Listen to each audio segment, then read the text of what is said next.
नमस्कार बच्चों, Envira online school के ऑनलाइन प्लेटफॉर्म पर एक बार फिर मैं आपके सामने हाजिर हूँ।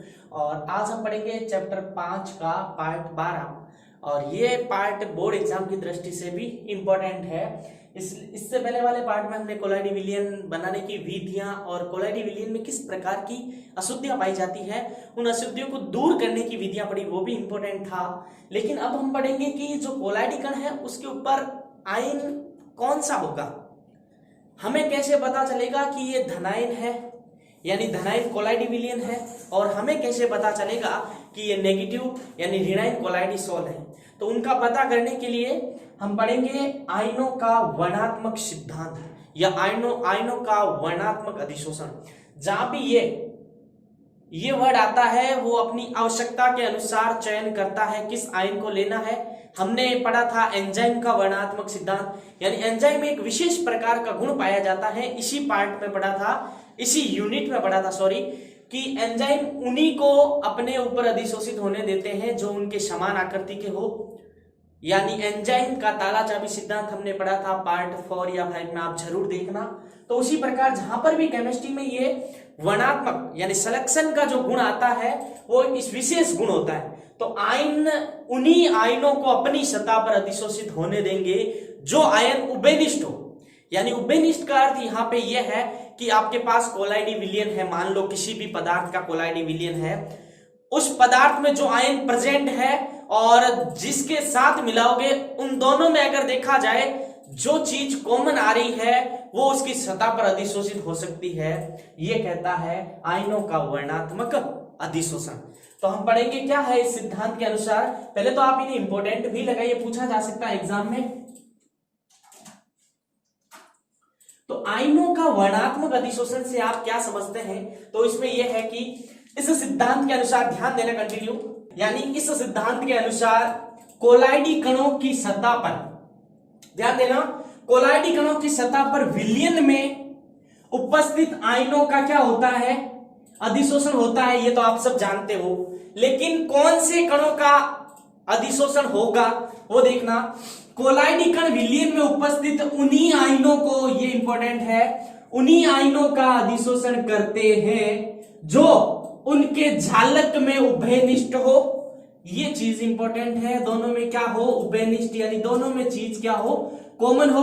अर्थात अधिशोषण उन आयनों का होता है जो सम आयन होते हैं। ये चीज भी इंपॉर्टेंट है, यानी अधिशोषण केवल उन्हीं का होगा जो कोलाइडी कण के समान आयन रखने वाले। मेरे कहने का अर्थ यह है कि उसमें जो चीज उभयनिष्ठ आयन है क्या उसमें भी है। तो देखते हैं एक एग्जाम्पल के माध्यम से आपको ये पूरा सिद्धांत क्लियर हो जाएगा। जैसे FeCl3 का जलीय विलयन, और ये चीज ध्यान देना, जो चीज आधिक्य में होती है हमें उनको लेना है। क्या लेना है? हमें उनको लेना है। तो FeCl3 का जलीय विलयन अपघटन करने पर फेरिक हाइड्रोक्साइड बनता है, FeOH बनता है। अब इसमें ये कैसे बनता है और ये किस प्रकार का कोलाइडिसोल है, हम कैसे पता करेंगे? तो जैसा हमें बोला गया है वैसे ही करना है, यानी फेरिक क्लोराइड, ये रहा उसमें जल यानी जलीय अपघटन। तो क्या बनेगा? अपनी संयोजकता के अनुसार परमाणुओं का स्थानांतरण होगा और नए यौगिक का निर्माण होगा। तो Fe+3 रख रहा है, यहां से OH- कितने ले लेगा? 3 ले लेगा। तो FeOH यानी यहां पे +3, तो यहां से OH जाएगा, 3 गुना है आगे, तो 3, तो FeOH प्लस यहां पे 3H और 3Cl, तो क्या हो जाएगा? 3HCl। तो हमारे पास जो ये है, ये हमारे पास कोलाइडी विलयन प्राप्त हुआ, कोलाइडिसोल बोल सकते हो आप इसे।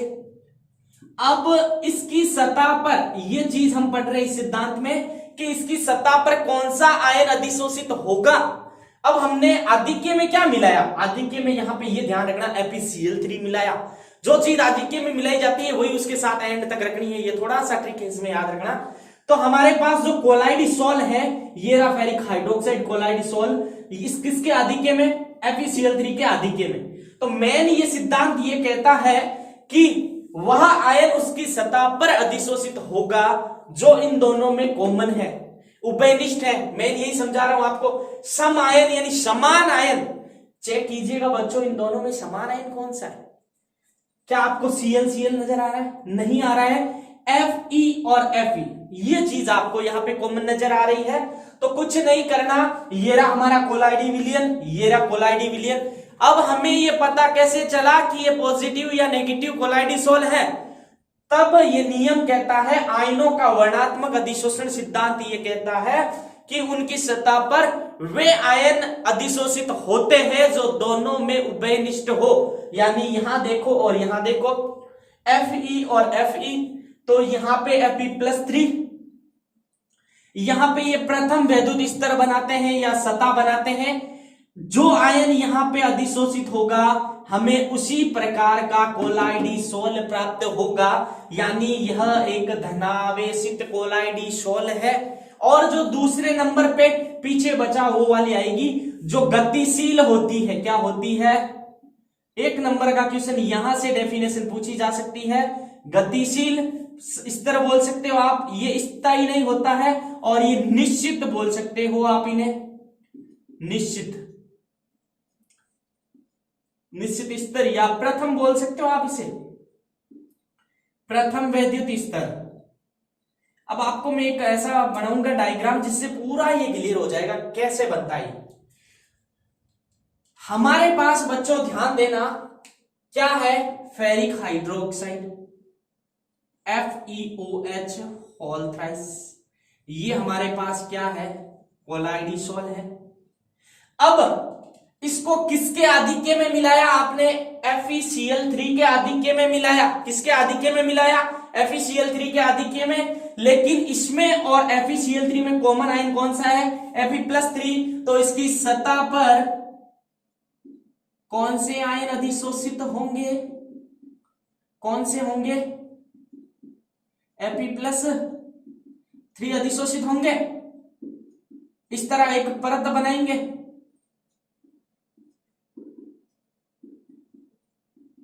ये वाली, और इस परत को प्रथम वैद्युत स्तर परत और स्थायी परत कहते हैं। क्या कहते हैं? और यहां से ही साफ जाहिर होता है कि यह किस प्रकार का कोलाइडिसोल है। यानी इसे बोल सकते हो प्रथम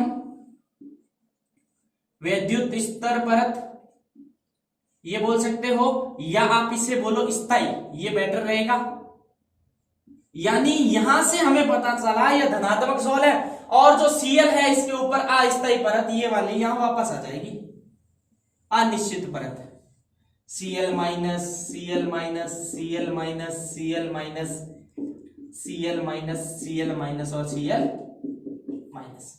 तो इस प्रकार आयनों का वर्णात्मक सिद्धांत। अब इनके कुछ महत्वपूर्ण उदाहरण पढ़ेंगे, 2 या 4 एग्जाम्पल हैं वो हम पढ़ेंगे, क्योंकि एग्जाम्पल भी पूछे जाते हैं। तो हम आगे एग्जाम्पल पढ़ रहे हैं, आवेश उत्पत्ति के कारण, यानी वर्णात्मक सिद्धांत, आयनों का वर्णात्मक सिद्धांत। तो यहां पर दे रखा है आर्सेनिक सल्फाइड, यहां पे ये है आर्सेनिक सल्फाइड, इसका क्या बना है? सोल बना है। अब हमें यह पता करना है कि पॉजिटिव है या नेगेटिव। तो क्या होता है? आर्सेनिक सल्फाइड के विलयन में, यानी हमारे पास ये रहा आर्सेनिक सल्फाइड, विलयन में H2S गैस प्रवाहित करने पर यहां जो H2S है आधिक्य में है। और मैंने एक चीज आपको याद रखने के लिए कहा, जो चीज आधिक्य में होती है उसी का सोल बनेगा। अब बात करते हैं AS2O3 प्लस 3H2S, इसको मिलाया तो ये सोल बना, ये सोल है आर्सेनिक सल्फाइड का, और साथ में बना है जल। अब आगे बोला जा रहा है कि यहां पर इस सोल के ऊपर आयन है, वो किस आयन को अधिशोषित होने देगा, हमें वही तो पता करना है। तो इसको हाइड्रोजन सल्फाइड के आधिक्य में मिलाया जाए। किसमें मिलाया जाए? हाइड्रोजन सल्फाइड के आधिक्य में मिलाने पर, H2S गैस प्रवाहित करने पर, यहां H2S आधिक्य में है, तो इस पर अब हम देखते हैं कि इस पर कौन सा आयन आएगा। यानी ये रहा हमारे पास आर्सेनिक सल्फाइड AS2S3, और इसमें मिलाना है H2S यानी हाइड्रोजन सल्फाइड। अब बच्चों हमारा रूल ये कहता है कि इन दोनों में अगर देखा जाए कौन सा आयन कॉमन है, यानी उभयनिष्ठ कौन सा आयन है, उभयनिष्ठ आयन को ही लेना है। तो ये तो जो सोल है, पिछली अभिक्रिया यानी पिछले एग्जाम्पल में हमने पढ़ा, जो सोल है उसको बने रहने दो, AS2S3 ये तो अब बना है, अब इसकी सतह पर पहली परत कौन बनाएगा? यहां पे देखो सल्फर कॉमन है, यहां पे सल्फर कॉमन है, तो सल्फर H2 माइनस, ये प्रथम परत, और दूसरी अस्थायी परत हाइड्रोजन बचा है तो 2H प्लस। यह हमें यहां से ये पता चला S-2, यानी यह एक ऋणात्मक सोल है। क्या है? कल लास्ट वीडियो में हमने एग्जाम्पल लिखे धनात्मक और ऋणात्मक, और यहां सिद्ध कर रहे हैं कैसे है धनात्मक और ऋणात्मक आयनों के वर्णात्मक अधिशोषण के द्वारा। यानी आयन खुद तय ये करेंगे कि उनकी सतह पर कौन सा आयन आएगा, वहां ही आयन आएगा जो उसके समान आयन का हो, यानी यहां पे कॉमन चीज कौन सी है वो उसकी सतह पर आकर अधिशोषित हो सकती है। दूसरी आएगी लेकिन वो स्थायी नहीं होगी। तो इसका कैसे एक स्ट्रक्चर बनाऊं अगर आप समझना चाहो, तो हमारे पास AS2S3 था, ये नॉर्मल कोलाइडिसोल था। जब इसको H2S के आधिक्य में, जिस चीज के आधिक्य में मिलाओगे वो उसकी सतह पर आएगा। तो यहां पर H2 माइनस आया, कॉमन आयन वही है, इसीलिए मैंने H प्लस क्यों नहीं लिया, क्योंकि इसमें देखो सल्फर कॉमन है इसीलिए लिया। और इसके ऊपर जो ये वाली है जो है स्थायी, क्या है? स्थायी है। और इसके ऊपर जो लास्ट 2H प्लस आएगी, ये वाली आ जाएगी 2H प्लस वाली, जो होगी अनस्टेबल यानी अस्थायी 2H प्लस। तो इस प्रकार आपकी बुक में भी एग्जाम्पल को डिस्क्राइब किया हुआ है, समझाया गया है। तो हमने ये एग्जाम्पल समझ लिया। अगला एग्जाम्पल भी इंपॉर्टेंट है। क्या होता है जब सिल्वर नाइट्रेट के आधिक्य में, ध्यान देना, सिल्वर नाइट्रेट के आधिक्य में पोटेशियम आयोडाइड मिलाया जाता है तो कोलाइडिसोल तो बनता है। ये जो पोटेशियम आयोडाइड का कोलाइडिसोल है, अगर इसको AgNO3 के आधिक्य में आगे मिलाया जाए तो कौन सा आयन होगा? हमने ये आयन यहां तो प्राप्त तो कर लिया, जब silver iodide, sorry silver nitrate, जब सिल्वर AgNO3 यानी सिल्वर नाइट्रेट, या इसे आमीट सही या चुनावी सही बोल सकते हैं, आमीट शाई, जब सिल्वर नाइट्रेट को पोटेशियम आयोडाइड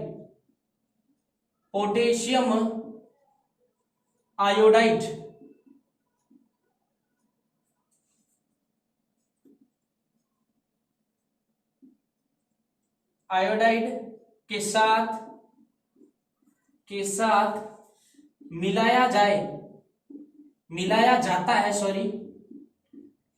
जाता है तो AgI का कोलाइडिसोल प्राप्त होता है, कोलाइडिसोल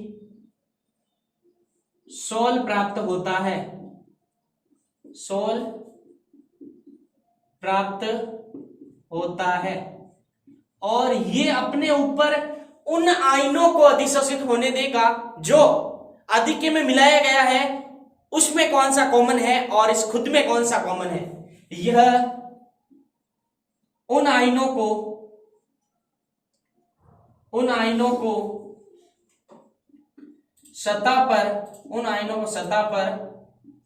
अधिशोषित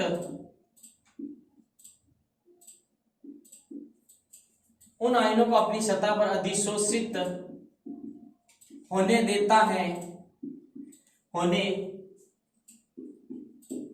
देता है जो उभयनिष्ठ हो, जो क्या हो? उभयनिष्ठ हो। तो अब देखना, हमारे पास, मैं ऊपर लिख रहा हूं ये रिएक्शन, हमारे पास क्या है? AgI का कोई कोलाइडिसोल है। अब आपको ये पता करना है कि इसके ऊपर कौन सा आयन अधिशोषित हुआ, यानी किस प्रकार का सोल बना। तो इसको मिलाया किसके आधिक्य में? सिल्वर नाइट्रेट के आधिक्य में मिलाया। बच्चों ध्यान देना, किसके आधिक्य में मिलाया इसको? सिल्वर नाइट्रेट के आधिक्य में। तो आप खुद देख के बता दीजिए दोनों में कॉमन कौन सी चीज है।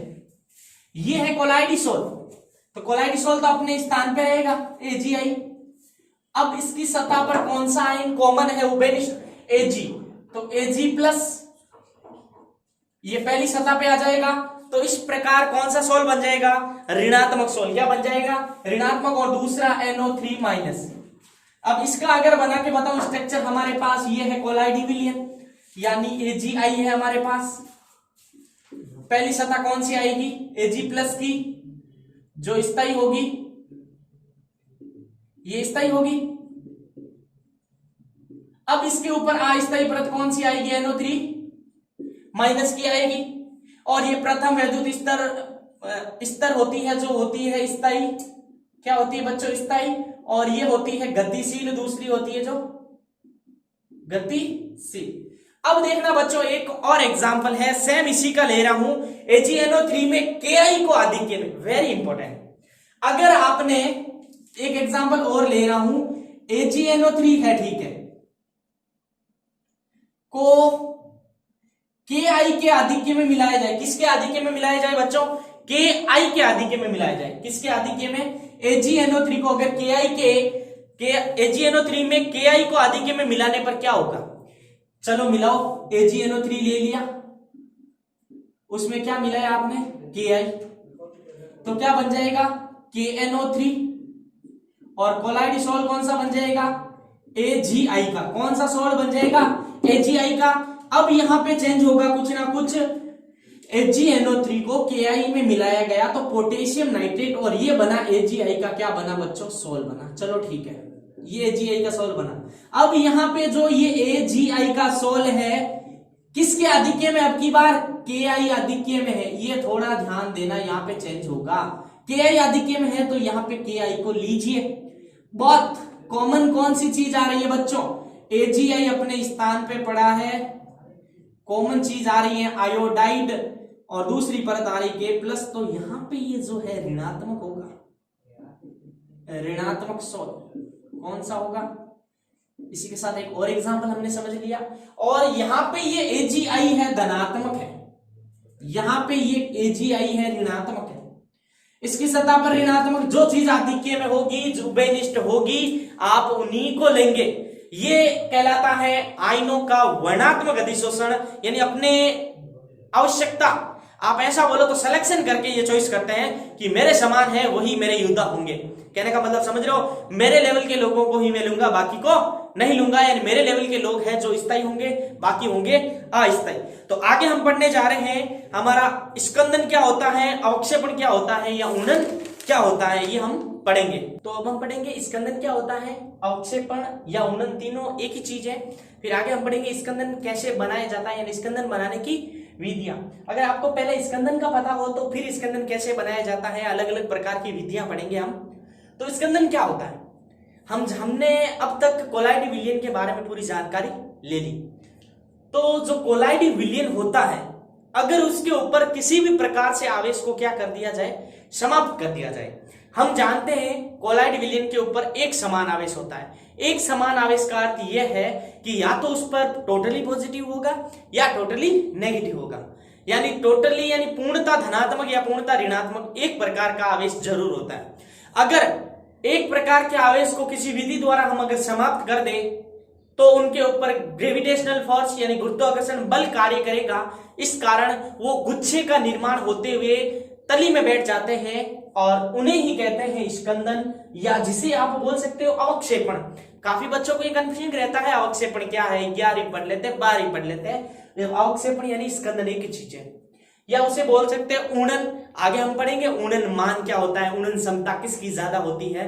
तो यहाँ पे आपको केवल अभी यही समझना है कि स्कंदन क्या होता है। तो स्कंदन क्या होता है, जब कोलाइडी कणों को किसी विधि द्वारा उसके ऊपर आवेश है उसको समाप्त कर दिया जाए तो वो क्या हो जाएंगे, उदासीन हो जाएंगे और गुरुत्वाकर्षण बल के कारण नीचे बैठ जाएंगे और बैठने की ये घटना स्कंदन कहलाती है, यानी गुच्छे का निर्माण हो जाता है।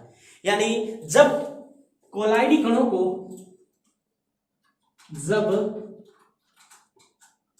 कोलाइडी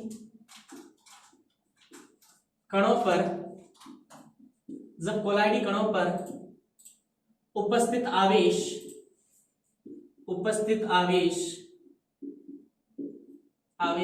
किसी विधि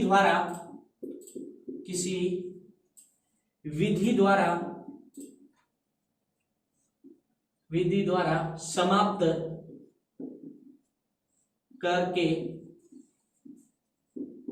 करके यानी उदासीन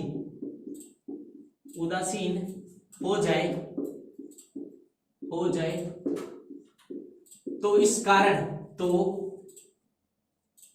इस कारण गुच्छे,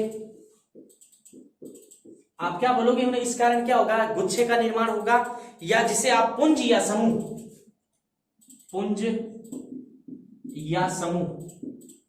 तो आपने कभी ऐसा देखना, जैसे आपके घर में मिल्क होगा, उसमें अगर नींबू की 2-3 बूंद अगर डालोगे आप, तो दूध फटने के कारण ऐसे गुच्छे बना लेता है और धीरे धीरे नीचे बैठ जाता है, और उन गुच्छों को ही तो कहते हैं स्कंदन, और उन्हें ही तो कहते हैं अवक्षेपण। तो गुच्छे या पुंज समूह बना लेते हैं,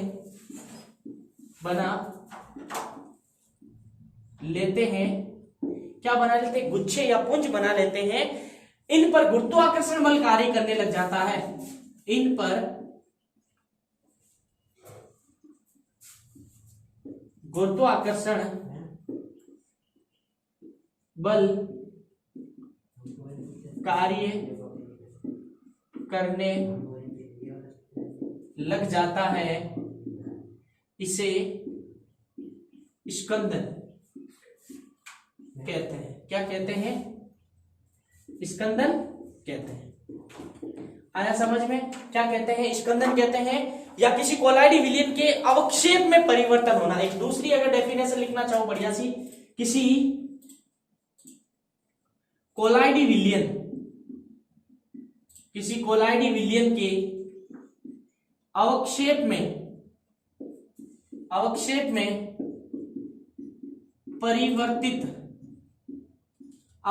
में परिवर्तित होना स्कंदन अवक्षेपण या ऊणन कहलाता है,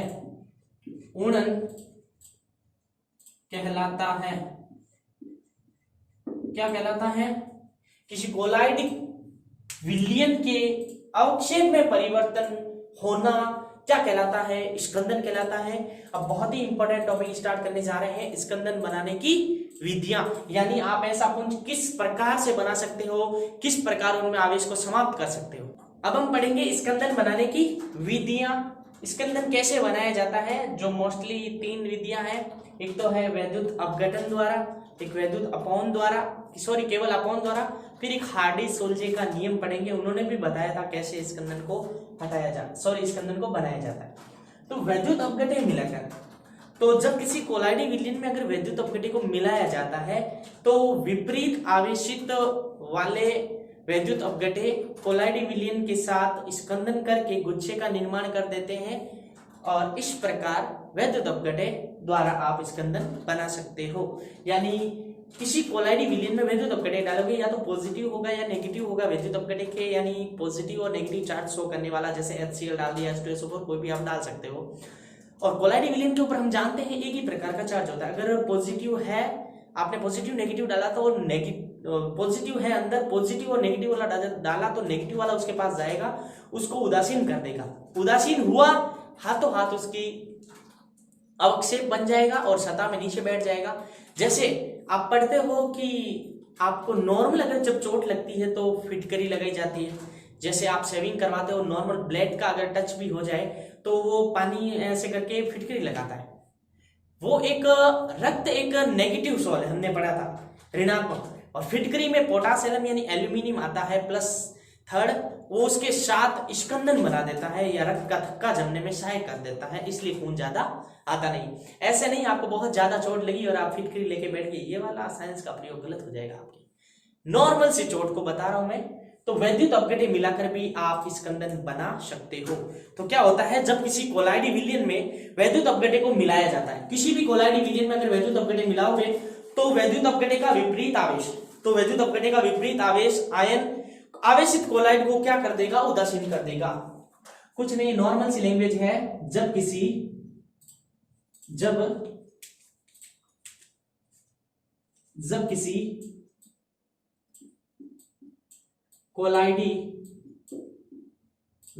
कोलाइडी विलयन में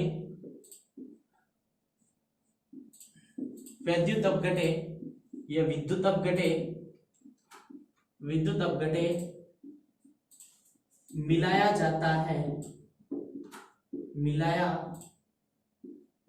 जाता है तो विद्युत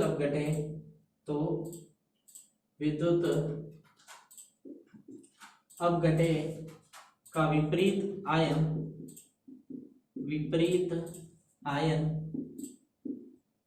कोलाइड के आयन के साथ उदासीन होकर स्कंदन बना लेता है। तो इसमें ध्यान देने योग्य ये बात है कि विपरीत आयन और हमारा टारगेट एक ही होना चाहिए, स्कंदन मतलब उदासीन अवक्षेप प्राप्त होना चाहिए। तो यहाँ पे जब किसी कोलाइड विलयन को वैद्युत अपघटे में मिलाया जाए तो वैद्युत अपघटे में दो प्रकार के पॉजिटिव या नेगेटिव चार्ज होता है। अगर ऋणात्मक मिलाया तो धनात्मक उसकी ओर आ जाएगा। तो इस प्रकार विपरीत आयन, यानी अगर आपके पास कोलाइड विलयन नेगेटिव है तो उसका विपरीत पॉजिटिव उसके पास आएगा और उदासीन कर देगा और नीचे बैठ जाएगा, तली में बैठ जाएगा।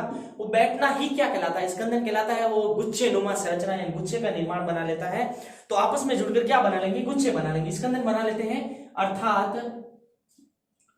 अर्थात आपस में जुड़कर गुच्छे का निर्माण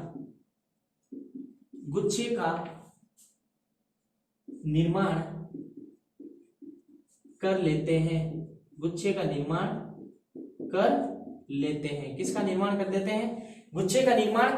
जैसे रक्त एक नेगेटिव है और उसमें एक रक्त नेगेटिव नहीं होता, उसमें एल्बुमिन नामक ऋणात्मक सोल पाया जाता है। ये एग्जांपल इंपॉर्टेंट है, पूछा जाता है। स्कंदन बनने, रक्त का थक्का बनाने के लिए अगर नॉर्मल चोट लगती है तो कैसे काम करता है स्कंदन? तो क्या होता है? रक्त यानी ब्लड, रक्त में एक पदार्थ एल्बुमिन क्या पाया जाता है? एल्बुमिन ऋणात्मक सोल, एल्बुमिन ऋणात्मक सोल होता है।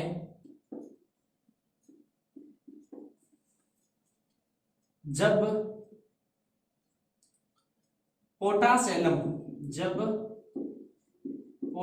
एलम यानी जिसे आप बोलते हो K2SO4 Al2SO4 whole thrice 24H2O, या आप इसे साधारण लैंग्वेज में फिटकरी कहते हो।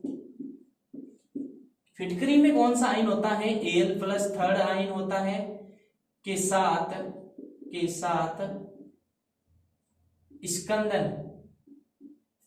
स्कंदन या स्कंदित हो जाता है।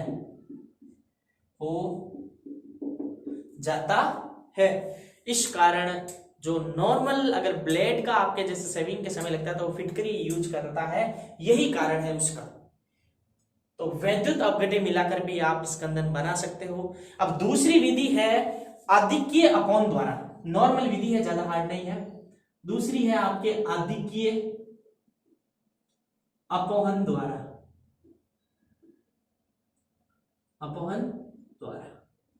वर्ड पे फोकस करना, आधिक्य अपोहन द्वारा। अगर आप नए हैं तो पहले पार्ट 10-11 जरूर देखें, वहां पे मैंने बताया था अपोहन में क्या होता है बच्चों की। हमने एक पार्चमेंट पेपर से बने थैले में हमने क्या लिया था?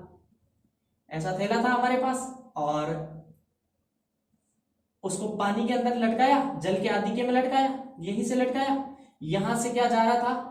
H2O, और यहां से वापस क्या निकल रहा था? H2O। जब यहां से जल की तेज धार और यहां पे भरा था हमने, क्या भरा था? अशुद्ध कोलाइडी विलयन। क्या भरा था? अशुद्ध कोलाइडी विलयन। जब आप मेरे को ये बताना, अधिक मतलब अधिक मात्रा में अपोहन करवा रहे हो, बहुत ज्यादा पानी यहां से प्रेशर से डाल रहे हो, इस पानी के साथ साथ इसमें जो आयन होते हैं वो भी पानी के साथ बह के बाहर आने लग जाते हैं, और बेचारा जो कोलाइडी विलयन बचेगा वो केवल उदासीन कोलाइडी विलयन बचेगा। और हमारा मेन टारगेट क्या है? स्कंदन बनाना, यानी किसी कैसे भी करके कोलाइडी कणों के ऊपर के आवेश को हटाना। तो यही कहलाती है आधिक्य अपोहन द्वारा जब किसी कोलाइडी विलयन का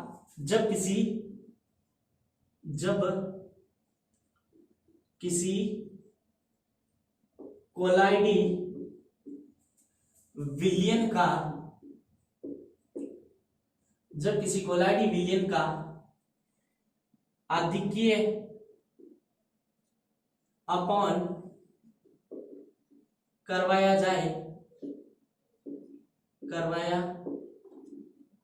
जाए तो उस पर आवेश नहीं रहते हैं आवेश क्या होते हैं? नहीं रहते हैं, अर्थात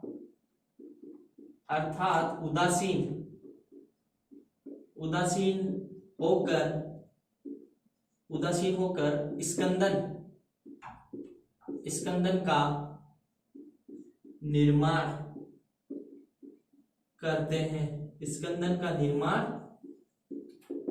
हैं। किसका निर्माण करते हैं? स्कंदन का निर्माण करते हैं। तो इस प्रकार दो विधियां पढ़ ली। तीसरा हार्डी-सुलजे का नियम वेरी इंपॉर्टेंट है, वो अभी हम पढ़ेंगे। अब हम पढ़ेंगे हार्डी-सुलजे का नियम। इसके बाद वाला जो टॉपिक है पायस इमल्सन, वो हमारे अकॉर्डिंग टू न्यू सिलेबस हटा दिया गया है, यानी हम वो नहीं पढ़ेंगे। और फिर हमारा रहेगा चैप्टर का लास्ट टॉपिक कोलाइडी विलयन की अनुप्रयोग, यानी इन कोलाइडी विलयन का उपयोग कहाँ होगा। फिर हम पढ़ेंगे अधिशोषण को प्रभावित करने वाले कारक, एक जो पहले रह गया था उसी पार्ट में, यानी पार्ट 13 या 14 तक ये यूनिट हमारा क्या हो जाएगा? कंप्लीट हो जाएगा। तो पढ़ते हैं हार्डी-सुलजे का नियम। इस नियम में आपको एक ही चीज याद रखनी कि ऊर्णन आयन, अब ऊर्णन आयन कौन सा है? कंफ्यूजिंग हो रहा है। अरे स्कंदन, अवक्षेपण या ऊर्णन कौन ज्यादा करेगा? जिसके ऊपर उसका चार्ज पॉजिटिव ज्यादा है या चार्ज नेगेटिव ज्यादा है, वही क्या करेगा? स्कंदन ज्यादा करेगा, यानी जिसकी संयोजकता जितनी अधिक होगी। अब मेरे पास प्लस के 5 है, मैंने प्लस के 5 डोनेट किए, तो मेरे पास नेगेटिव के 5 आने चाहिए कि नहीं चाहिए? जितना ज्यादा डोनेट करूंगा उतना ज्यादा लूंगा कि नहीं लूंगा, ये चीज है। तो इस नियम के अनुसार स्कंदन आयन या ऊर्णीकर्मक आयन स्पीसीज की संयोजकता जितनी अधिक होती है, उसकी स्कंदन क्षमता उतनी ही अधिक होती है। स्कंदन क्षमता उतनी ही क्या होती है? अधिक होती है। जैसे एक ऋणावेशित सोल के प्रति, हमारे पास कोई नेगेटिव सोल है, उसके प्रति उसके ऊपर स्कंदन करने वाले आयन कौन ज्यादा जाएंगे? जिसके पास नेगेटिव ज्यादा है उसके पास पॉजिटिव ज्यादा जाएंगे, ये जाहिर सी बात है। केमिस्ट्री यही कहती है कि एक ऋणावेशित सोल के प्रति धनायन की स्कंदन क्षमता जितना ज्यादा पॉजिटिव चार्ज होगा किसी ऋणावेश के प्रति, उतने ज्यादा ये पहले जाके जुड़ेगा। यानी ये क्षमता का क्रम बोर्ड एग्जाम में पूछा जा सकता है। एक अंक का क्वेश्चन स्कंदन क्षमता के आधार पे जमाइए, स्कंदन करने की क्षमता के आधार पे। तो एक धनावेशित सोल के प्रति ऋणावेश की स्कंदन करने की क्षमता कैसे होगी? ये वाला धनावेश के पास सबसे पहले जाके स्कंदन करेगा, क्योंकि इसकी क्षमता अधिक है। जो नेगेटिव चार्ज अधिक है नेगेटिव, पॉजिटिव चार्ज अधिक पॉजिटिव। लेकिन पॉजिटिव वाला नेगेटिव के प्रति अधिक होगा और नेगेटिव वाला पॉजिटिव के प्रति अधिक होगा। यही हमारा नियम कहता है, हार्डी-सुलजे का नियम। इसका कुछ नहीं, एक स्टेटमेंट और 2 एग्जाम्पल के माध्यम से हमने इसको समझ लिया। तो आगे आने वाली क्लास के लिए आप हमारे साथ जुड़े रहिए, और आगे आने वाला पार्ट इस चैप्टर का आखिरी पार्ट भी होगा। वहां पे हम पढ़ेंगे कोलाइडी विलयन के अनुप्रयोग। मिलते हैं अगले पार्ट में, तब तक बने रहिए हमारे साथ। Thank you.